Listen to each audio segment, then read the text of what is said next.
Hi everyone, it's Professor Hull. Welcome back to Creative Writing. And today, if you can't tell from the notepad next to me, we are talking about theme.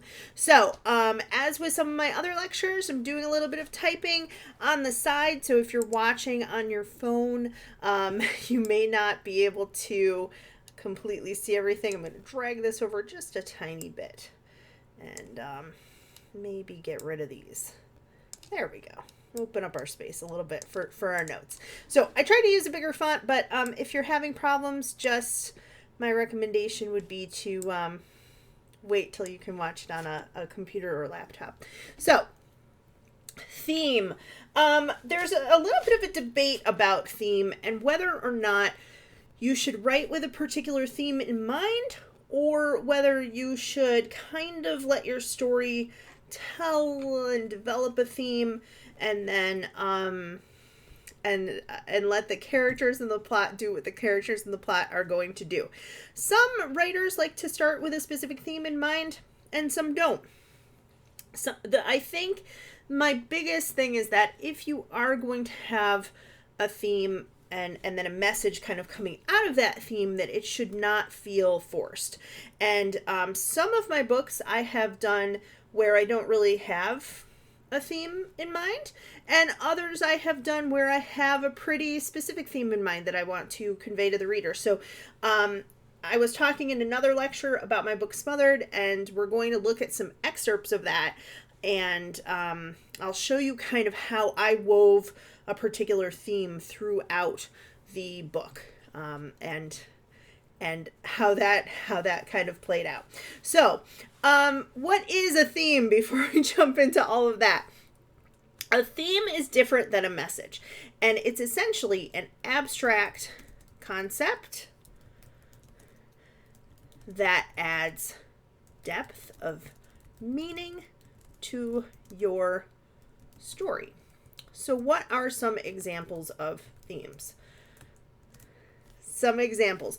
There are a lot in literature, a lot of different themes. So you could have love, you could have war, you could have honor, respect, loyalty, maybe some positive traits there. On the other hand, you could have revenge,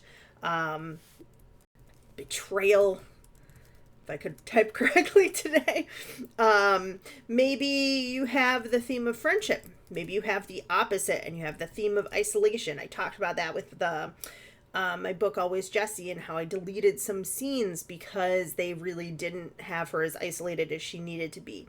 You could have a theme about social class or race, or you could have a theme about sexuality.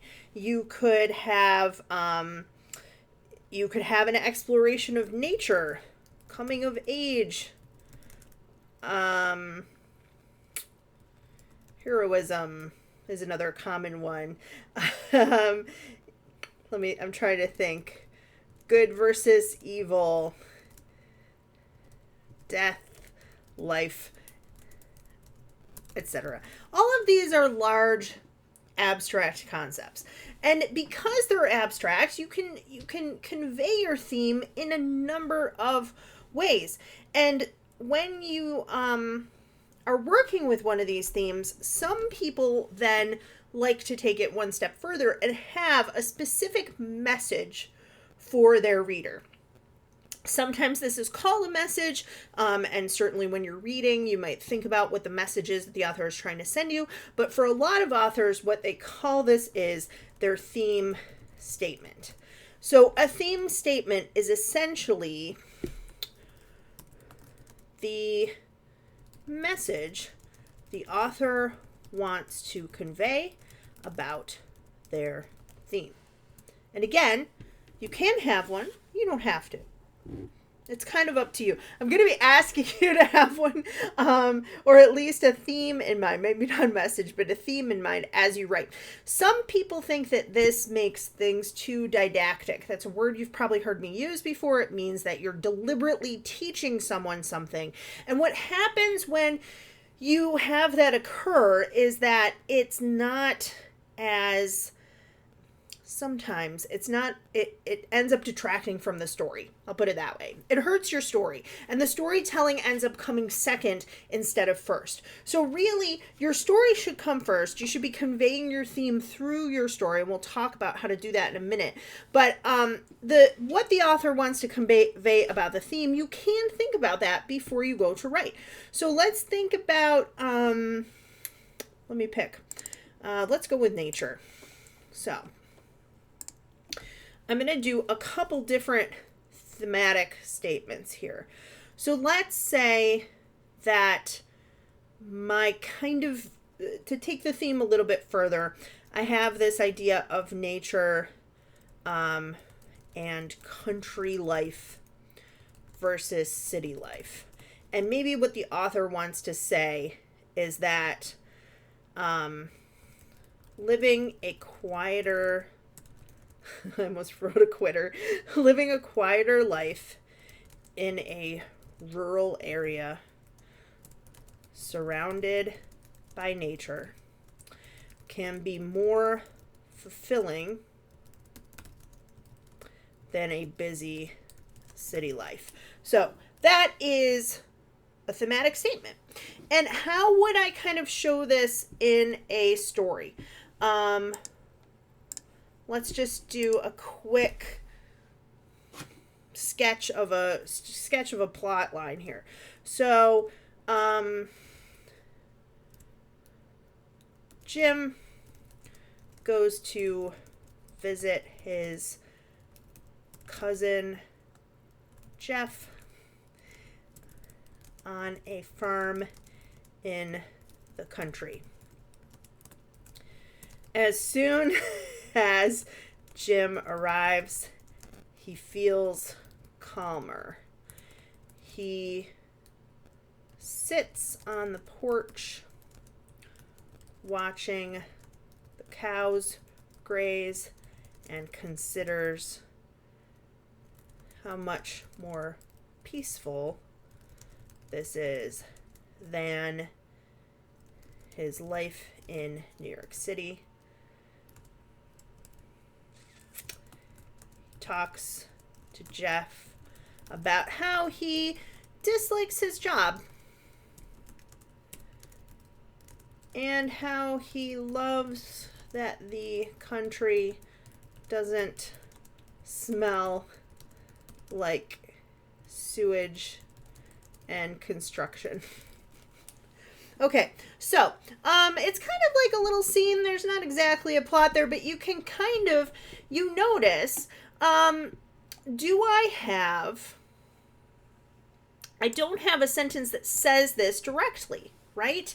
I don't have the exact sentence there, but Jim is going to visit Jeff in the country. He starts to feel calmer. He's sitting there and watching the cows graze. So we have calm, we have peaceful, farm, cows.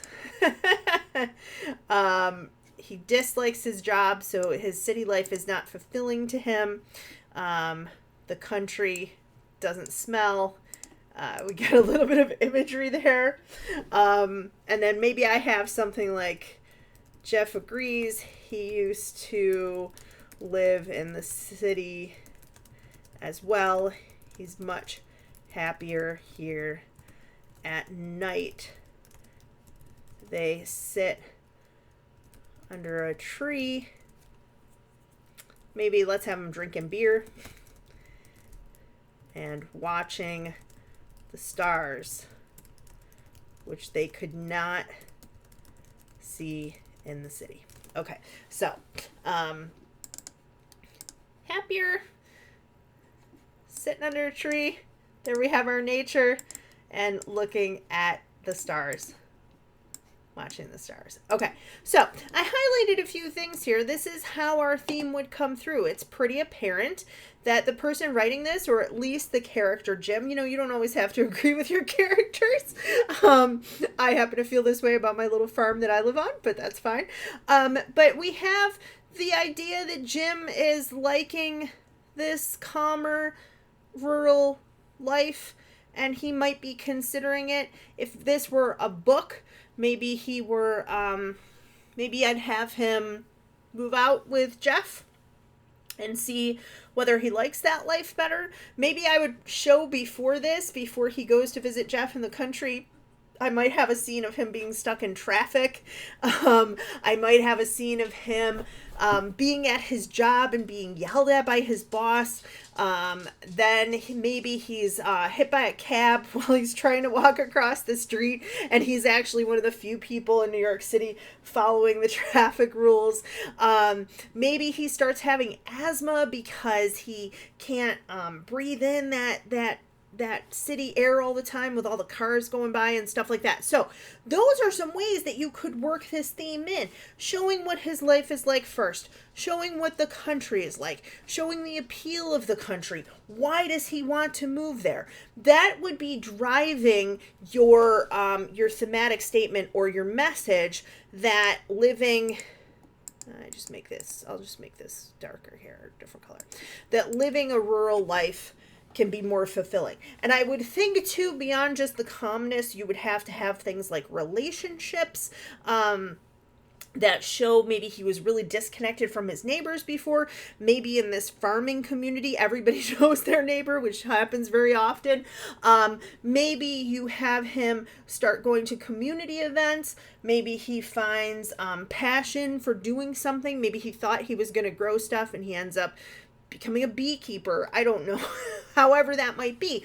The important thing is that you're showing your message and you're not just telling your reader. I mean, you could have Jim say, living a quieter life in a rural area is more fulfilling. You could have him say that, but it would be much more interesting to show it.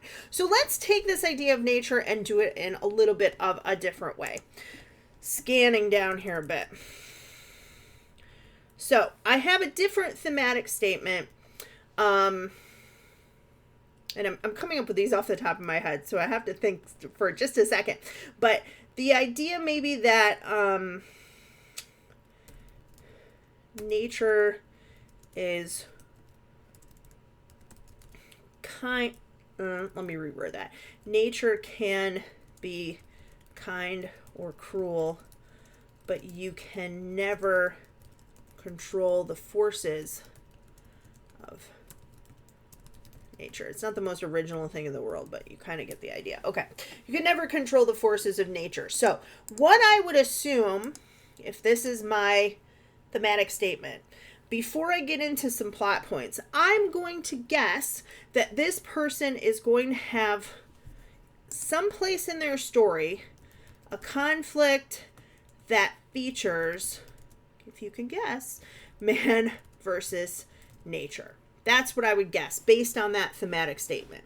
I would assume that somewhere in your story that conflict is going to come up. Now, it might not be the most prominent conflicts, but I would think that if you want that theme in your story, it'll be in there someplace. So let's go back to Jim, and let's say that after this wonderful thing where he thinks that the farm would be more fulfilling, we have Jim decides to homestead like his cousin. After discussing this with his wife, she agrees. Okay, so no conflict between them so far. So Jim and Carol, move this up. Jim and Carol move off-grid to a small homestead. Let's have them living someplace. Okay, Kansas is a good... Kansas. They don't realize that they are in the center of Tornado Valley. Okay, so now we have our setup, right?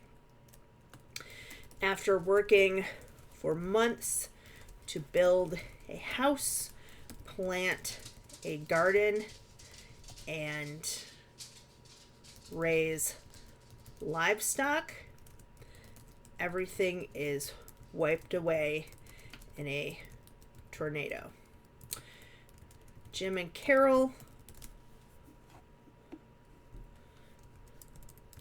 find themselves needing to start all over again.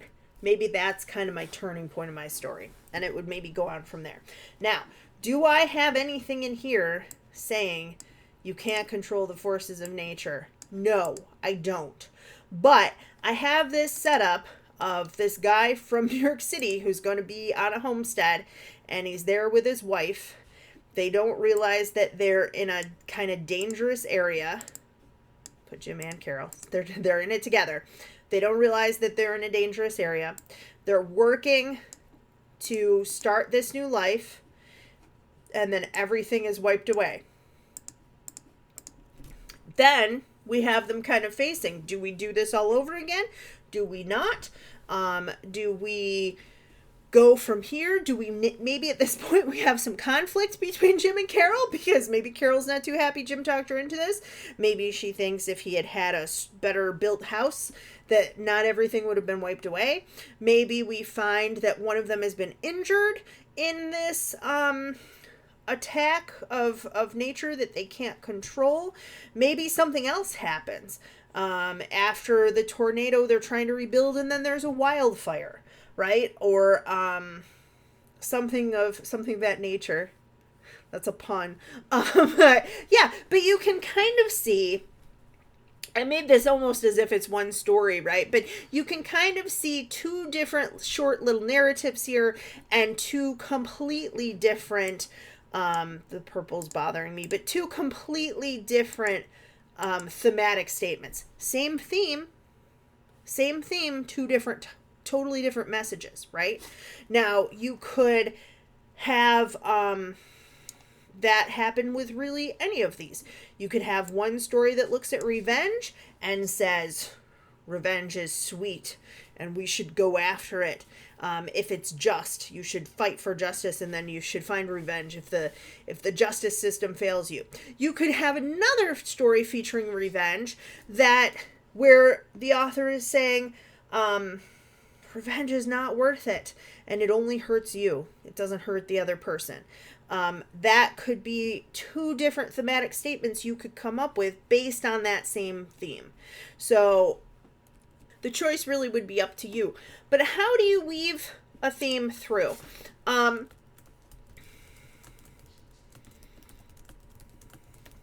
me have that as a little header so we can kind of focus on that for a bit. Weaving your theme through your story. A theme really typically is not going to be found just in one scene or one chapter. If you have a short story, there will be maybe many different little things that where a reader finds your theme. If you have a book, it should really be throughout the whole book, right? So not just one thing. Sometimes people think that if they include a symbol, it'll demonstrate their theme, and if they just have that one time, that's enough. I suppose in a short story, it could be where every word counts, but for the most part, you're going to see things throughout a story. So there are a few things that you can do. You can have plot points that demonstrate your theme. For example, we just saw above the point of being in a city, not enjoying it, going to the country, feeling your body kind of calm down, wanting to live that life, right? Those are plot points, things that happen to the character. He is stuck in traffic. He goes to the farm, enjoys it more, etc., etc. You could have any point of the plot. The exposition could even give a little hint as to what your theme is going to be. You could have your theme kind of kick in at that inciting incident. So let's say that you are looking at a theme of heroism. Maybe the protagonist does something heroic that serves as that inciting incident. Sorry if you can hear my dog in the background. So You could have, let's say that your story involves friendship. You could have people in the beginning part of your story meeting and becoming friends. You could have, as your climax, people having some kind of a falling out and no longer being friends, that kind of thing. So some plot points that demonstrate your theme. Then, as I mentioned up there, conflict. Does your conflict demonstrate your theme? We talked about man versus man, or person versus person. We talked about inner conflict versus nature versus technology versus society, etc. So if you have a theme of social class, maybe social class would go really well with the idea of person versus society. Someone who is in poverty, struggling to get out. Or maybe you want to show a little bit more personal side of social class and have a person versus person conflict, where you have one person who is wealthier, one person who is not as wealthy, and you have some kind of conflict between the two. Maybe you want to show social class from a different perspective and have someone having an inner battle with themselves and asking themselves, doing these things to make money, am I doing the right thing? Is it moral? Is it legal? Is it ethical? Do I really want this new life? Those types of things. You could have several different conflicts in your story. So maybe in one scene, there's a person versus person conflict. Maybe then the next scene, the person's thinking about that argument and going over it with it themselves to say, what could I have done differently? Did I say the wrong thing? Maybe the next scene is them trying to apply for a job, and that kind of shows that social element, the society conflict, that maybe people are prejudiced against them as they look for a job because of how they're dressed or how they look, or the fact that they don't seem to fit in with this particular social class. So having some plot points will go with that story. Let's have some plot points where someone is struggling to make it into a higher social class. So they're middle class and they want to be rich. Let's say that. Plot point, they go look for a job. A conflict comes up when people are kind of prejudging them because of, let's say, their name or how they look, or what they're wearing. They don't have the right tie on, I guess. I don't know if that would still be a thing, but yeah. So a couple different ways to weave that through. You could have some symbolism. Let's say, just as an example in the story I was just talking about, let's say that we have a tie. Now a tie, let's say that this story takes place in the 1950s, where a lot of people wore ties, because it's not as much the case anymore, especially after COVID. But a tie here represents a certain social class or a certain type of job or position. In the story, maybe the tie isn't tied correctly, and it kind of shows that this man going for a job has never been taught how to correctly tie a tie. That he goes in, and that's the first thing that the employer notices about him, that it's crooked and that it looks like maybe he just tied it in a knot, as opposed to doing whatever, the square or the Windsor or whatever. Maybe that's a symbol that you could put into your story and kind of have it be a subtle way of showing that theme. Maybe in the story we talked about above, cows. In the story about farm life and a slower pace, cows kill more people than sharks every year, but typically we think of cows as they're really tied to a rural setting. They smell different. Some people enjoy the smell, some people do not. They are slow sometimes. They're at least kind of thought of as that. We could have a scene where there's milking going on and he might struggle with how to milk a cow.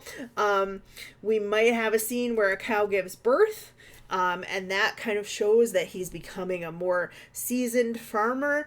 There are a lot of things that you could do with a symbol. You could have it once, or you could have it repeating. So that's kind of what I'm going to leave here, depending on the length of your story. And you can have it be as well a universal symbol, or specific to your story. What do I mean by that? Cows and ties.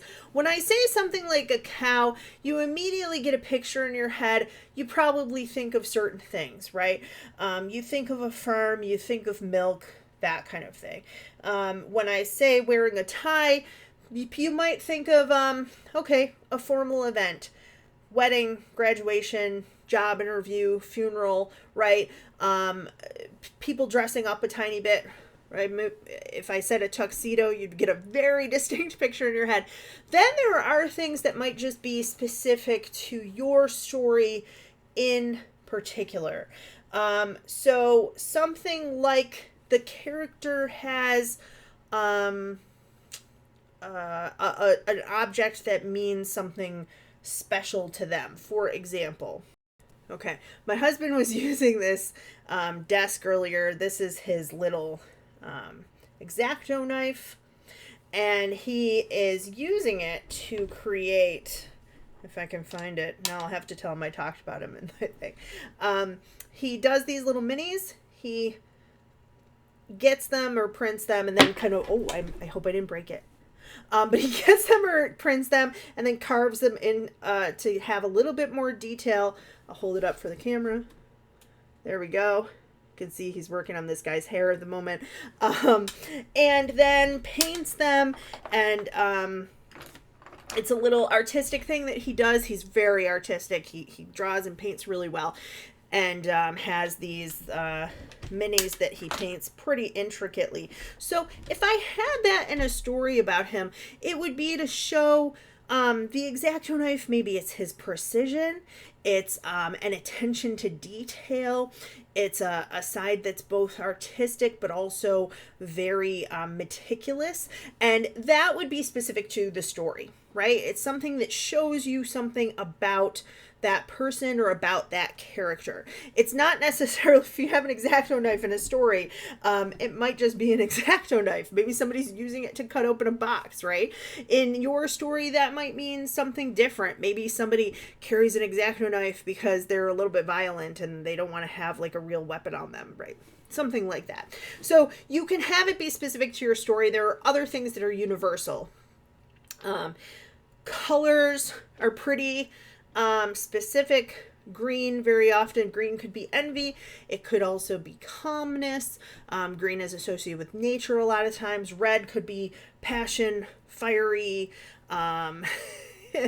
love. Those are all associated with red. Blood sometimes too, so if possibly with war. So those are some things to think about. Plot, conflict, symbolism. What characters do?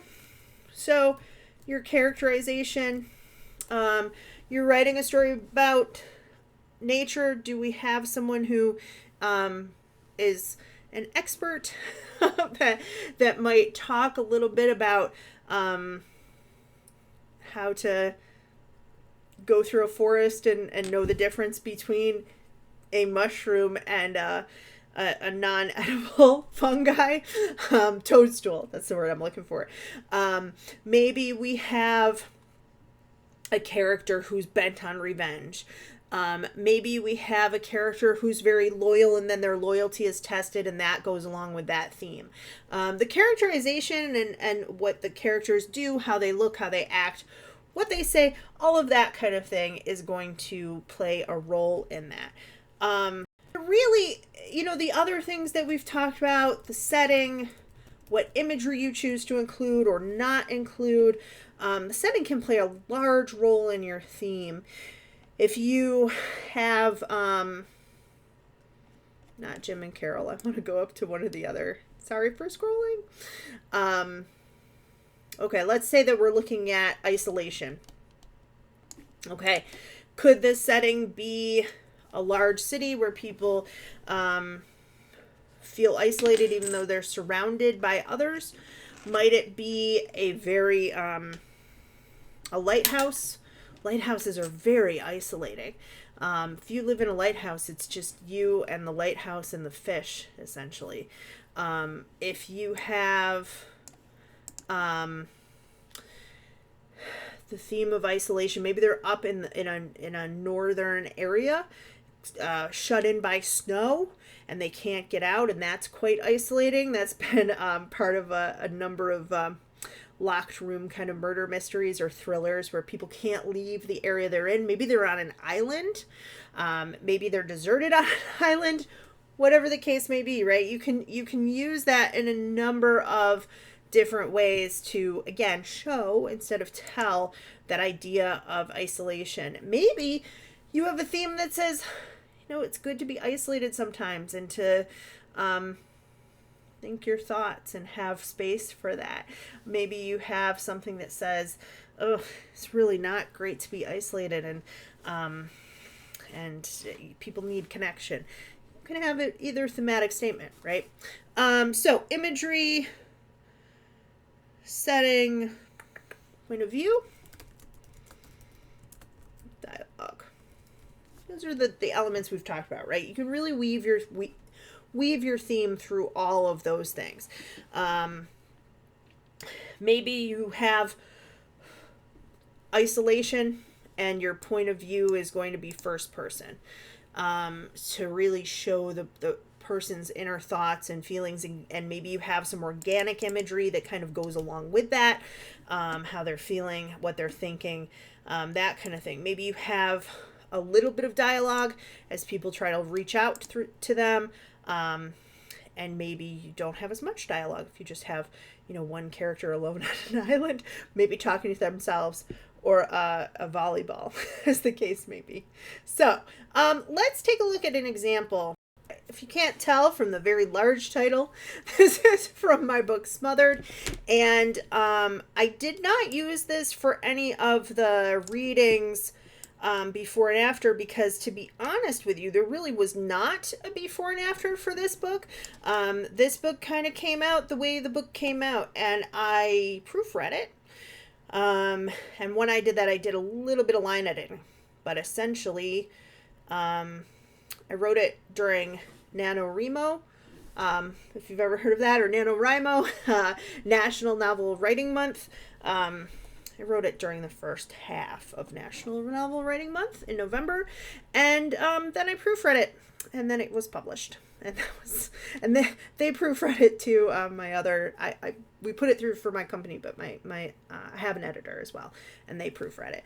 But yeah, it's not to brag. It's just to say that sometimes you work for 7 years on a book before you get it right, like I did with Sutherland, and you guys saw draft after draft after draft, and sometimes it comes out correctly the first time.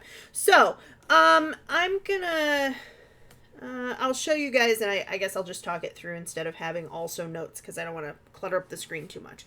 So I had a theme in mind when I wrote this book, and that was I wanted to explore the idea of exploitation of child stars and women in Hollywood.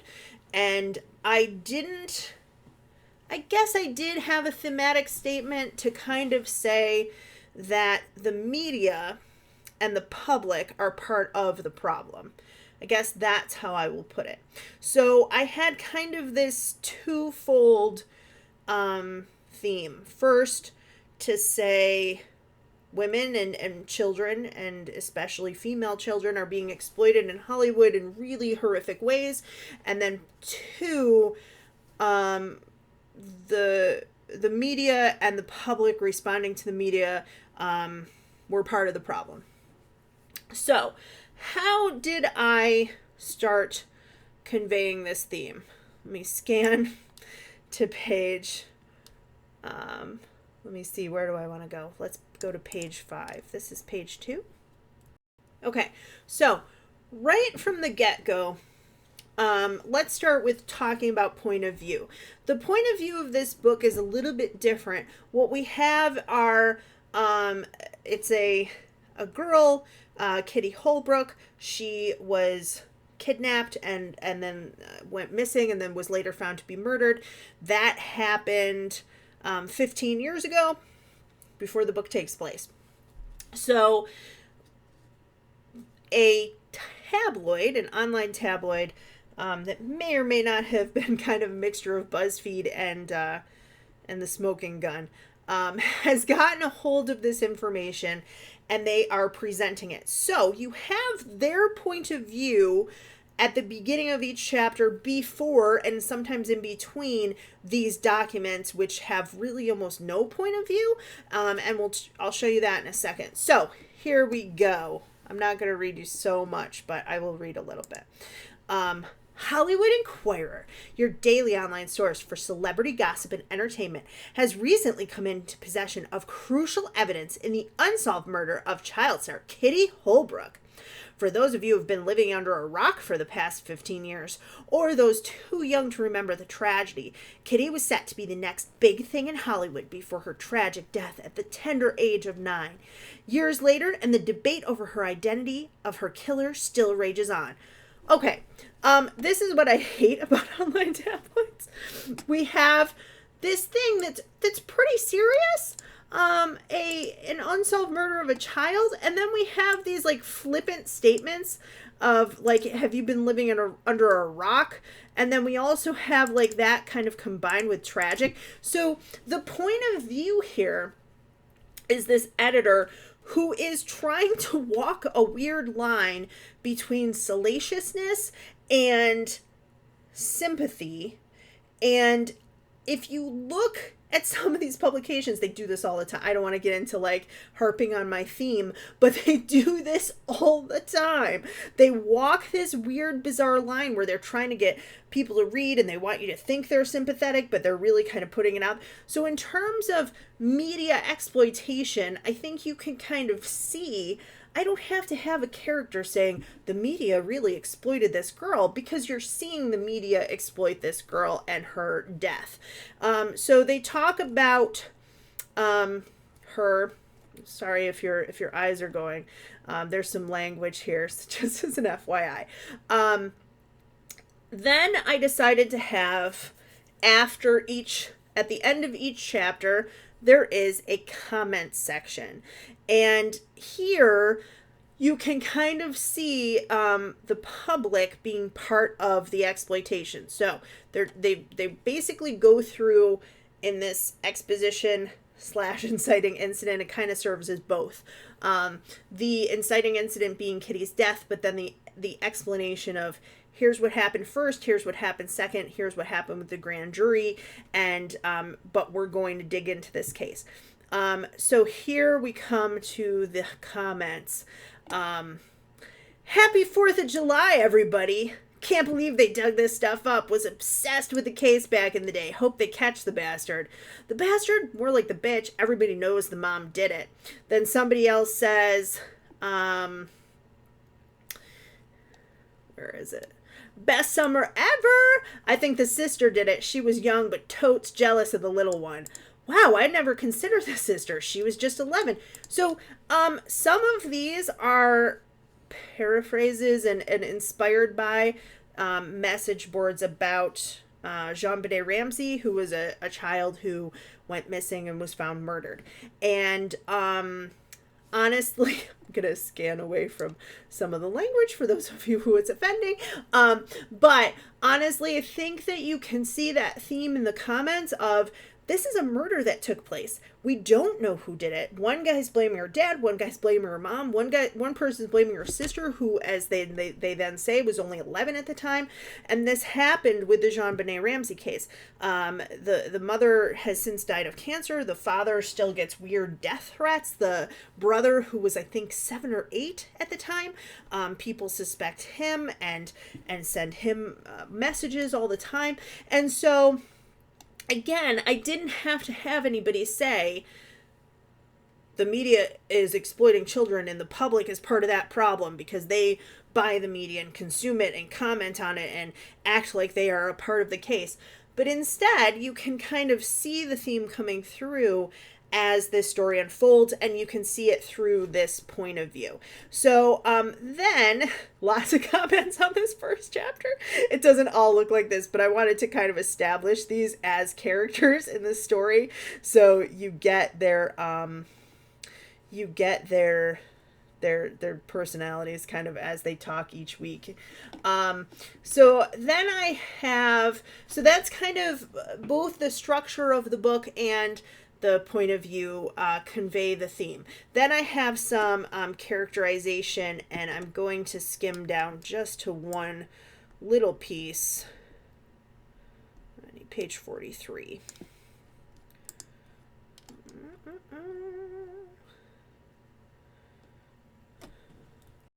So I kind of wanted to show that as part of this exploitation of these child stars, that the parents and the family members, the parents are very often a large part of the problem. So Allison Holbrook is Kitty's sister. She is not a star. She is the older sister of this girl who is a star. So here's what she says. Sometimes Mom forgets about me. She doesn't wake me up, so I just lie there instead of taking the bus like I'm supposed to, and then I skip school. Last year I skipped 4 days in a row and no one noticed. Kitty was auditioning for Curly Top, and the only reason I got caught was because my teacher called to see if I was feeling better and wanted to know if she should send my work home. Then she says later, Mom fights with Kitty even more than I do. Kitty changes her mind a lot. Sometimes she likes the attention of being an actress. Sometimes she just wants to quit and forget acting. And then the lieutenant says, so your mom gets angry with her? And Allison says, she gets super pissed. She cries and goes, Kitty cat, after all the time and money your father and I have invested in you, you should be grateful. Think of your sister and all the other little girls who don't have the opportunities you have. Why are you doing this to me? And then she says, Kitty, don't respect me like this. And sometimes she says, you need to try harder. This means you actually have to work for it. Sounds like your mom pushes Kitty pretty hard. Now, again, I'm not using the word stage mother, but I hope that it comes through that this woman is a stage mother, and that her daughter may or may not really want to be an actress. So there's a little bit of characterization in that scene and in some other scenes where the idea of different people exploiting these kids kind of comes through.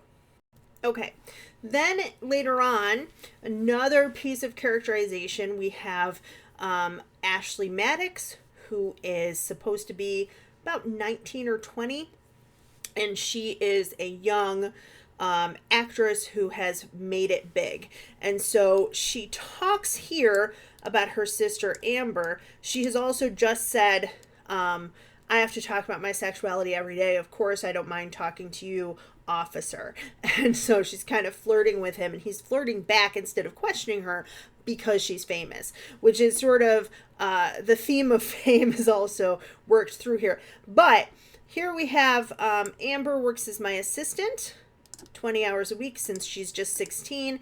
She wants to break into the movie business, but, and then we have this. She's TV pretty. She's not movie star pretty. They talk about whether or not someone was having an affair with her. And then she says, here we go. Unless she looks into the right part, she'll spend years getting on the D list, trying to sleep her way to the top. I have a very vigorous sex life. I sleep with people for fun, not publicity. That's the life she's looking at. And then later he says, but she's so young, and she's like, I started at that age, kind of implying that there's a casting couch and that she has been exploited, and she's kind of setting up her younger sister for this same kind of life. So it's another little piece of characterization of this particular character that adds to this repetitive theme, or the weaving through of this repetitive thought that women and even young girls in Hollywood are being exploited. Then we also have some plot points.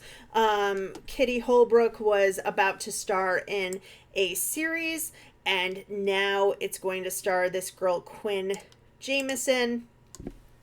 We find out later, actually we might find out before this, that Quinn is a person who really made quite a lot of money off of this Unity Brown series. It's supposed to be kind of like Harry Potter, but with aliens, I guess. In this fictional world, there are, I think, 8 or 9 movies, and she's the star of them. And we find out through the comment section that her life kind of imploded. She got into drugs, and part of that was because of these pressures and the way that she was exploited by her mother, by the media, by the studio. And even here, how are we finding this out? Well, this is a statement to the press from the studio about Kitty's death. So they're saying, oh, we're so sad that she's gone, but don't worry, because the film series she was supposed to be in will be done by another girl who was Kitty's best friend, and we offer sympathies to her parents, Catherine and Ryan, as well as her sister, Alyssa. Now, if you remember, Allison is her sister's name. So again, this idea of fame and famous people, they're being exploited, but they're also being kind of held up as more important than like normal people. A press statement about Kitty and her sister's mentioned at the end and not even mentioned correctly. So I hope you can kind of see through this example that, and I hope I didn't give too much away if you're interested in reading the book, but I hope you can kind of see through this example how theme works. I had a couple different themes going on here, and it's a long book. You can see here 396 pages, but because of that, I was able to explore a few different themes. But the exploitation of young women by the film industry, the contributions that the media and the public kind of make to that exploitation, the way that fame has a darker side to it, so the dark side of fame, and the differences between the famous and the not famous. All of that kind of hopefully comes through in this book. And I think, you know, there are issues with parents and characterization. There are smaller side characters like the ones I've shown you. There's dialogue certainly where that comes through, like the stuff that Allison is saying about her mother, even though that's a little bit of characterization as well. Plot points, the structure of the book, the point of view, all of those kind of contributed to those themes. Now, I will say that in other books, the themes were not as important to me as the story itself. So I talked before about Marvin Miller, a book for middle grade kids. There is a little bit about race and racial tensions in that book. There is a lot about friendship, but essentially I think the themes might not be as important as the fun adventures or misadventures of Marvin and his friends. Here, with this book, the themes to me were really integral to the story and to the murder mystery and to the motivations of the people that committed, the people or the person,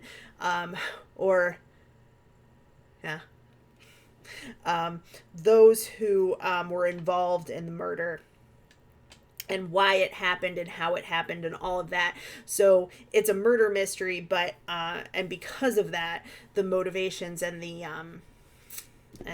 plot points and the clues are really tied to those themes. So I hope that you learned something from our discussion today, and look for the next video about the readings for this week, because there's more to be learned from those as well. Thanks, everyone.